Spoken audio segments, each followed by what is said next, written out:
My name is Kirsty and I'm from the Vulnerability Registration Service. So what today's session is just give you a little bit of information on the VRS, how it all works, the sort of users that we have using the system at the moment. And yeah, we'll sort of go from there, just give you an idea of some reports that we've got in the process at the moment, and allow you some time for some questions at the end of the session. Okay. So hopefully this just makes, yes, I just got to click through. So the Vulnerability Registration Service. So we were created in 2016 off the back of two of my directors, Nigel and Mark, working in the debt collection area. They found that whenever they were sending their agents to go and collect debts from members of the public, that they were finding people that are experiencing vulnerable circumstances, and they felt that this wasn't the right way to be doing things like this, and they were looking to see if there were any services out there that they could find for data to see if their clients that they were collecting data from were experiencing a vulnerability. And they found that obviously this service did not exist. As a result, they decided to start up the Vulnerability Registration Service. So organisations such as debt collectors like themselves could establish when someone was experiencing a vulnerability, so they could contact them in advance, either by phone or email, to offer them additional support, so that they didn't have to go and impact these people's lives and sort of cause them any further stress by knocking on their doors and asking for debts up front. So the Vulnerability Registration Service prevents the repetition of vulnerability across service providers. So you get a member of the public who is experiencing a vulnerability, and they can record their information to the Vulnerability Registration Service to prevent them having to repeat their circumstances across the board. Say, for instance, if I was experiencing a vulnerability, I could say that I was experiencing mental health difficulties, and I'd like my service providers to know that I was experiencing this vulnerability and to just advise them that I was experiencing this, so to treat me with this information in mind, so sort of taking me out of the automated process a little bit more, to provide people with additional support as they needed. With the emergence of vulnerable circumstances, as a result of the cost of living crisis and COVID, we are fielding more and more inquiries from organisations. Our aim is to become a standard part of every company's credit referencing agency fraud and vulnerability check. So at the sort of start of somebody's journey, if you're applying for products and you've been registered to the VRS for the vulnerability, you'd see that this person was also experiencing a vulnerability, so you could put them under the care of the accessibility team to treat them with the information they needed in mind. Now, the VRS is a not-for-profit organisation. We do not charge organisations or members of the public to record data to the VRS. We see that as part of our corporate social responsibility. The data is supplied directly by the end user or via a platform provider. Okay, just going to click on to our next slide, which just give you a little bit more information on the VRS. So the way that the flagging system works is if you were to register yourself or you register a client to the VRS, we have two flag authenticators. So on one flag side, you have a refer flag. So basically that flag means that the person that's been recorded just wants the organisation to know that they're experiencing a vulnerability and to treat them with that information in mind. Then we also have a decline flag, which is what it says on the tin. If anybody is registered to the VRS, they don't want any applications in their name to be granted. They wish for it to be declined. Now, this could be for any number of reasons. It could be that they could become a victim of coercion. It could be that they are a victim of fraud, or it could be that they just don't want any applications granted in their name because they might have issues with gambling. So there's just a couple of examples of why someone would want a decline flag in their details. And we also, on the corporate protection side, so we have data that comes in from organisations like local government. So they would have authority to act on another person's behalf by recording data to the VRS. So corporate protection means that that person lacks the mental capacity to make any financial decisions, and the authority to act on their behalf has been granted to local government. So local government then record the data to the VRS so that the rest of the VRS membership can see that their client is experiencing a vulnerability. So then they can then get in touch with the local government themselves directly, rather than going through the person that lacks the mental capacity to understand these financial services. We have a series of sub-flags that you can also register to each record, which are listed on the screen now.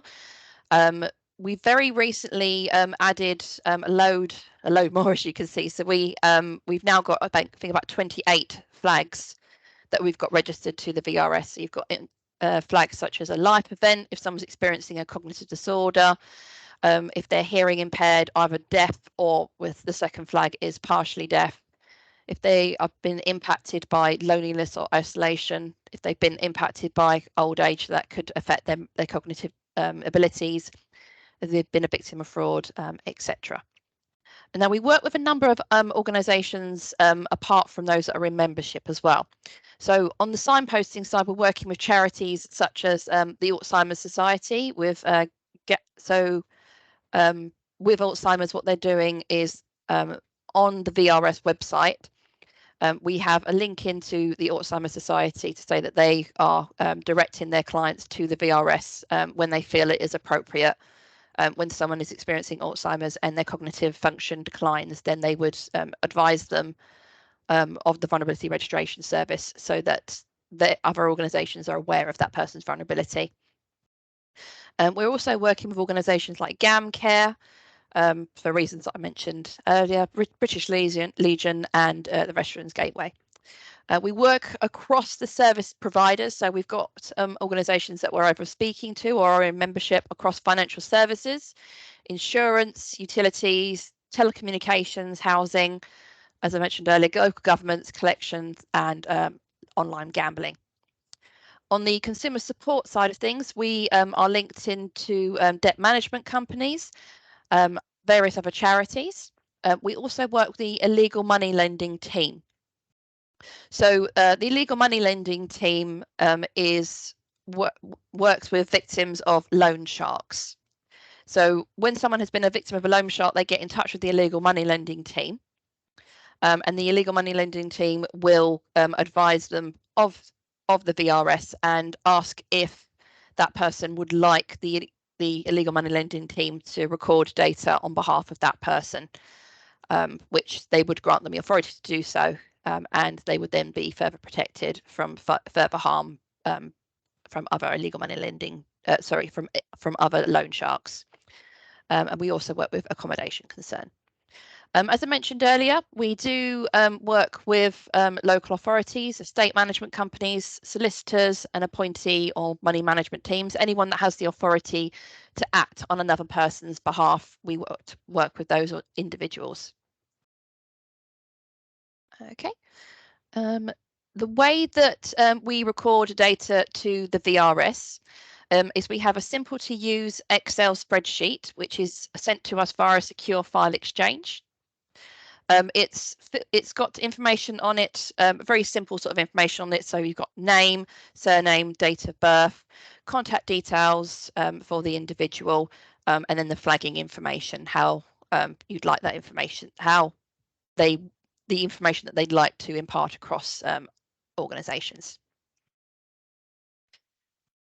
So we are working with local authorities such as Birmingham City Council, who are our largest provider of data at the moment. Islington Council are the most regular provider of data to the VRS at the moment.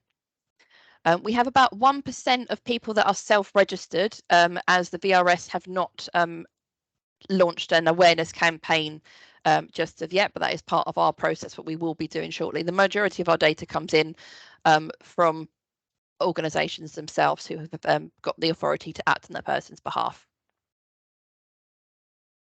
And we've got about 500,000 people registered to the VRS, which has doubled from last year and is expected to double again this year.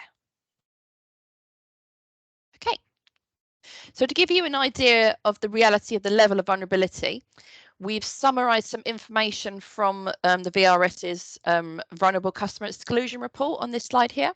We regularly conduct research with the general public to evidence the need to identify vulnerable customers to get the message out there to other organisations that they need to be searching the VRS to establish when people are experiencing vulnerabilities.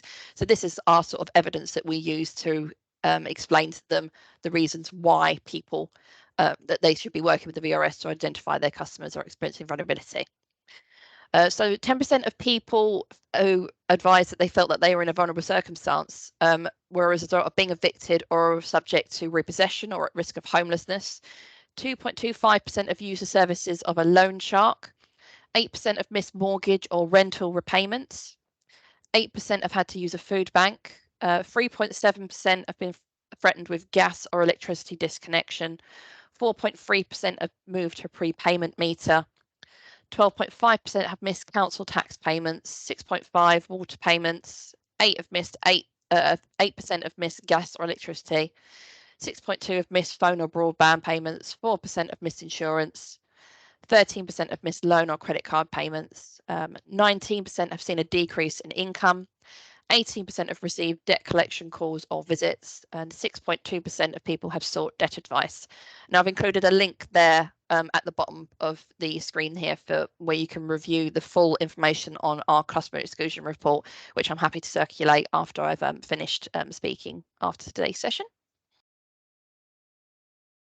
Okay, so consumer duty. So the VRS are conducting training at the moment to help with organisations with their consumer duty challenges. So this is information that has been imparted from the Financial Conduct Authority for all organisations that work with members of the public when it comes to providing them with services. So people need to so organisations need to meet a certain standard when it comes to providing products and services to make sure that individuals are getting the best possible care and they're not receiving information like sludge practices. So sludge practices would be when a member of the public phones up their service provider, gets told to push 1 to get through to this department, and then the next screen you push 2 to get through to the next department, and so on until it gets to the end of the automated process where it says to consult the website. So in effect, not actually providing that person with the information that they actually need. So what the FCA is trying to clamp down on is practices such as this to provide people with with better levels of care. So the guidance is there fundamentally to provide people with vulnerable circumstances with a little bit more support, but it can be attributed across the board. So the VRS are providing training services for members of the organisations to show how we've evolved over the years and continue to provide more services as needs arise in the financial services area. So we are willing to adapt and provide more services with more communications that we're getting from the public and from organisations themselves. So if there were any sort of thoughts on how you sort of felt that the VRS could expand, we are more than happy to sort of review those questions. Now, consumer duty may not affect organisations directly, but will in principle. It will be replacing the guidance on treating customers fairly. It's there to give all customers fair treatment, so they're able to adapt to their circumstances. Every organisation should implement their consumer duty plan by July 2023. The VRS is a tool that organisations can use to comply with the consumer duty expectations as a tick box in identifying your vulnerable customers. While the FCA doesn't endorse the VRS, they are aware of us and do ask organisations if they are using this. And there's a link there to our training session if anybody wants to have a look on that. Okay. So what the data at the VRS tells us. So it provides insight into circumstances which impact a person's life, which can in turn impact their ability to keep on top of their finances. Desperation can lead people to make drastic decisions such as gambling or reaching out to loan sharks. There are situations where credit should not be offered, such as court protection areas, as it creates debts that the person doesn't have the mental capacity to manage. Our data allows organisations and members of the public to advise what their situation is and their circumstances, so they don't have to keep repeating themselves over and over again. And as you sort of may be aware in yourselves, if you are experiencing a situation such as like a bereavement, or you're going through a life-changing event such as a divorce, this can impact your mental ability, and you may make rash decisions as a result of the circumstances you're going through. Having to repeat that over and over again just reminds you of that situation that you're going through. So the VRS, by having the VRS and being able to report the information to just one place rather than provider after provider after provider, just allows you to give a little bit of sort of breathing space when it comes to that. Okay. So our data shows organisations more detail as the subject's personal situation to enable them the information they need for the right level of support. So with the information that we have recorded to our VRS, you are able to see if there is a power of attorney in place, if the person is deceased, where the individual's financial affairs are being managed, if the individual has financial capability, or if the individual identifies as at most risk to scams if they've been a victim of scams previously. Okay, so the VRS joined ReferKent because what we wanted to do is to be able to direct more organisations for signposting their vulnerable clients, and we welcome any referrals to protect as many people as possible. So it's a bit of an easier system than rather than you have to say, oh, have you heard of the VRS? Here's a link to their website. If you're signed up to the ReferKent service, you can just click into the report section, click into the VRS section, click make a referral. So it's a few sort of extra steps to enable that person to get a little bit quicker support, so then we can contact them directly to give them a bit more information and help them in their journey. Okay, so that was a bit of a whistle-stop tour, really, of the VRS, and I'm open to any questions that anybody would like to ask. If anybody wants to raise their hand, if they want to shout out, please feel free. Thanks, Kirsty. So that was brilliant. Thank you so much. Yeah, so like she said, that VRS and illegal moneylender team actually are on ReferKent. So if you guys needed to refer to any of them, please feel free. We've got a host of organisations also on board. But yeah, if you guys have any questions, someone's writing in the chat, hopefully. Yeah, Louise is just typing. I've just put my email address in there. No for worries. you guys. No worries at all, Louise. So we've also recorded the session, so we can just send that out to so we'll be sending that out alongside our newsletter as well. So perfect. Just want to check. So the people on the call, sorry, you can't see me. Is everybody registered with ReferKent on here? Users? Yeah. If you're not, you can become a user. You can just email us at referkent@kent.gov.uk, which gives you access to a range of organisations and more onboarding as well. Yeah. Oh, one more thing I thought I should probably add, as I know there's a number of schools on here at the moment, is in order to be registered to the VRS as a vulnerable person, you need to be at least 18 years old. So just to keep that in mind. Yeah.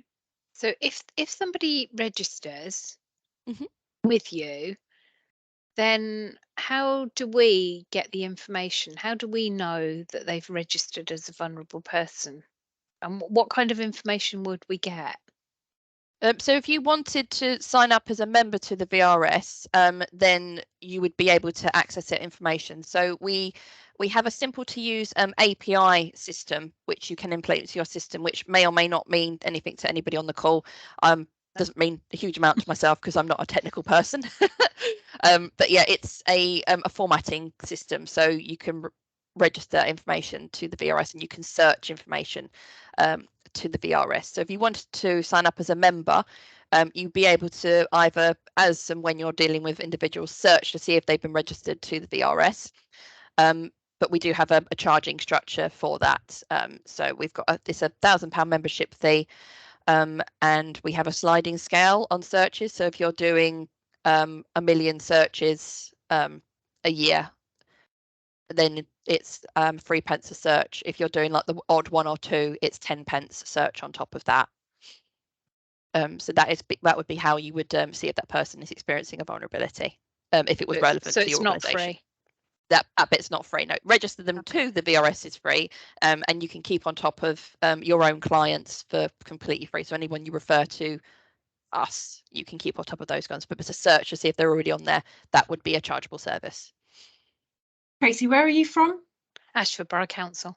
Ashford Borough Council, yeah. Yeah, so I'm in the benefits team helping. It is all the vulnerable people claim DHPs, ECPs, and they're always telling us, I've got mental ill health, or I've got, I was abused last week, or whatever it is. But obviously, yeah, it sounds like a really good idea because they're telling loads of different people that. But it's also kind of a check thing, isn't it? Because presumably if they tell you that, do you do some kind of checks or something? If someone is experiencing vulnerability, so if they get recorded by organisations, then no, because obviously the organisation themselves would have done their own sort of internal due diligence to establish a person experiencing vulnerability. When it comes to self-registrations, our checking service is basically for someone to provide us with an email address so we can verify that that person has an email address. So then the system will email them to make sure that email address does exist. They'll click, yes, I do exist, I'm a person. And then that will register them to the VRS to advise them they are experiencing vulnerability.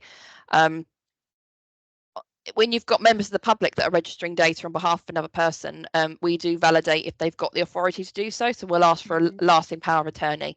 We don't ask for that from local authorities because obviously you're a local authority, you've got the authority to do that. I'm just wondering how it would fit in with, like, I do so many discretionary housing payments and exceptional circumstance payments, and the team keeps saying to me, "You're putting on all of these. I've got mental ill health." I said, "Well, they're the ones that come to me.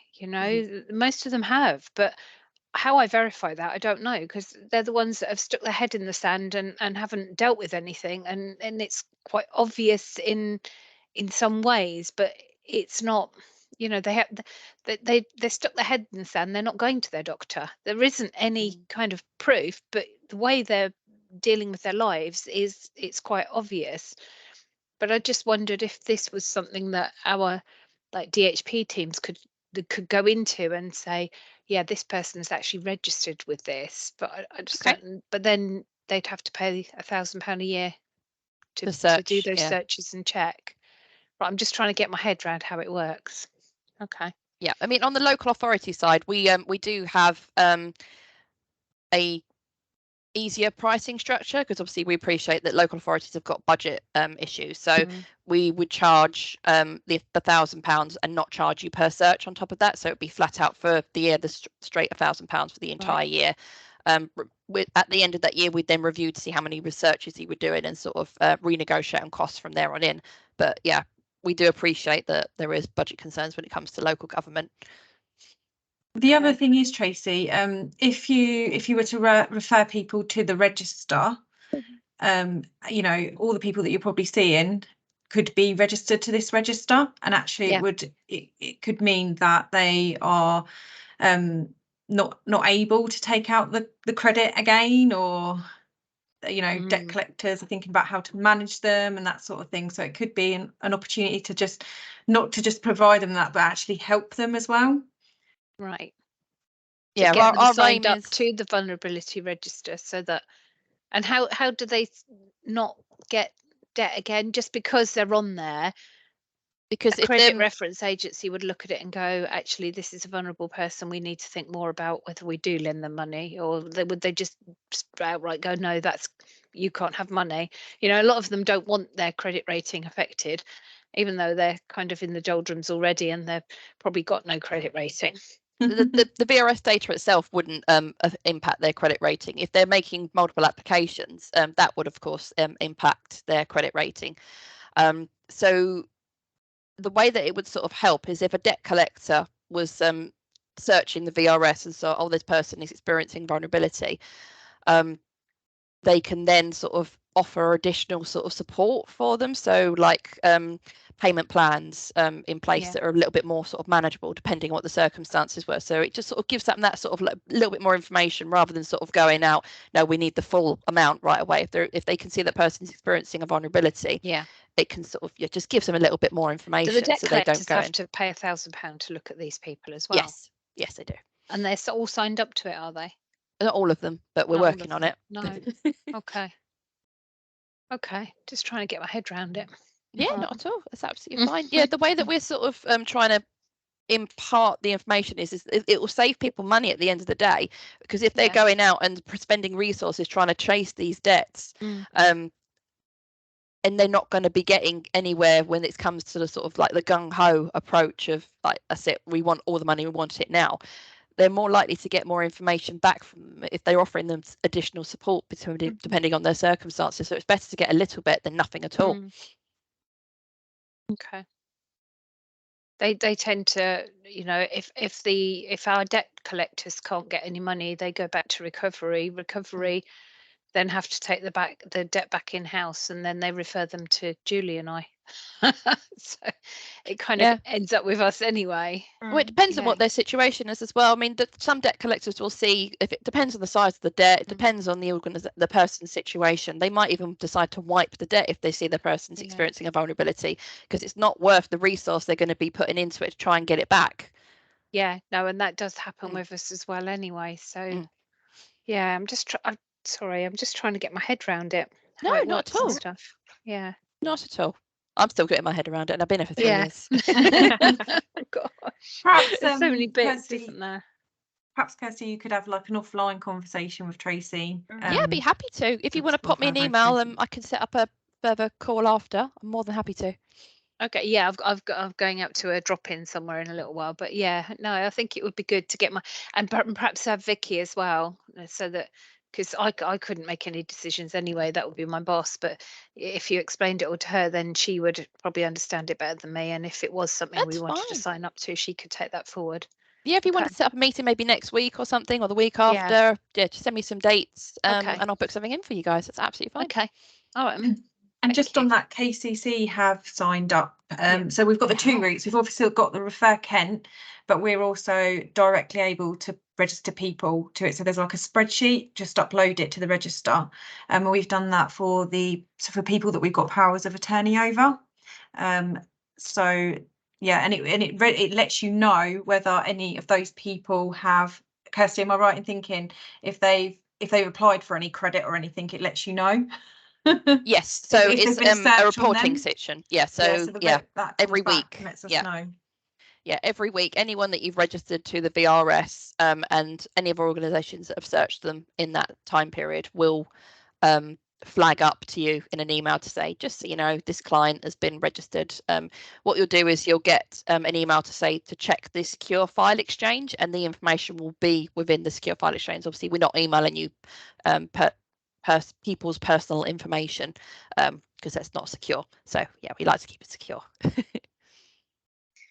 Yeah, and like I'm sure, like as I said before, like because VRS is also on ReferKent, if you did want to look into it, even just in the sense of making the referral into them, you can just do that as well, because that way it might just be a way to kind of start looking into VRS a bit more, if that makes sense, kind of making that stepping stone into looking into potentially becoming a member as well. You can definitely do that as well as all the other organisations we have on board. But yeah. Were there any other questions? I can't see anything in the chat at the moment.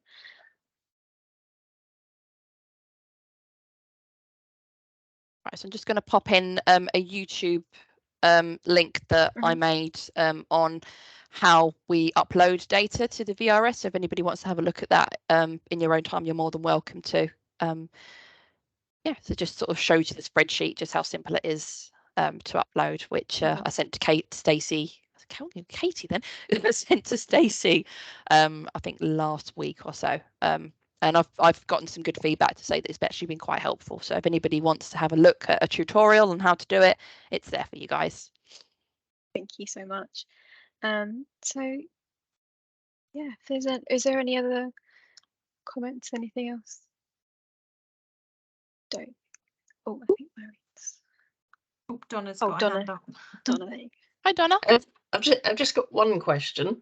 Obviously, organisations that register for this to do the search for somebody, what qualifications does that organisation have to register with you to be able to search the database? Oh, so they need to be a regulated organisation. So they need to have a company number, or be within like local government or something if they haven't got a company number. So yeah, they need to have a reason to do so. So we wouldn't take like searches from, say, like cold calling companies and things like that. So they can use them for needs that we wouldn't determine as appropriate. And we do regulate our information as well. So sorry, not regulate, we audit our searches as well to make sure that people are doing things as they should be doing. We have contracts in place so organizations can say that they are using things for the correct purposes of establishing vulnerability and for no other reasons. Okay, thank you. That's okay. Just had a nice comment in the chat for you, Kirsty, that it was very helpful. Oh, Very brilliant. helpful. Thanks, Marion. Thank you. No Right, problem. I gotta go. No worries. Thanks, No Marion. problem at all. Bye. Thank Bye. you. What I'll do then is, if there is no other questions, if you do have any other questions that come up after the call, please feel free to send us an email at ReferKent and we'll forward them on to